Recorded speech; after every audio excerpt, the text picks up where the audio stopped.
Official interest rates are likely to remain on hold until September, when a 25 basis point rise kicks in, according to Westpac CEO Gail Kelly.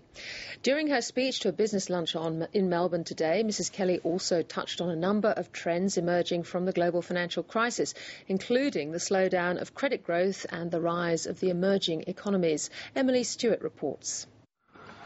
Trucking magnate Lindsay Fox made his introduction for Gail Kelly simple. If I was as good a footballer to win the Brownlow medal, that's what she is in the banking business. And the Westpac boss had a winning prediction for those worried about further interest rate rises. Interest rates have been on hold for a period of time, and I would expect them to continue to be on hold at least for the next several months. Possibly September time, I would see potential for another interest rate change, and I think that would be a 25 basis point up.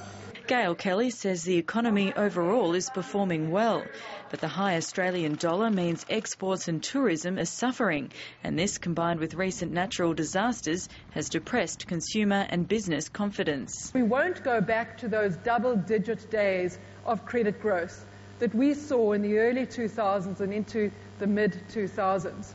Gail Kelly told the business lunch that after the global financial crisis, a deep mistrust of banks has emerged, particularly in the UK, US and Europe, and that Australian banks need to do more to communicate their structural changes to the public. The reputations of banks around the world have been somewhat in tatters. But she says the crisis has accelerated the importance and power of emerging economies. And we expect that trade flows between Australia and the rest of Asia will increase by 20% over the next 10 years.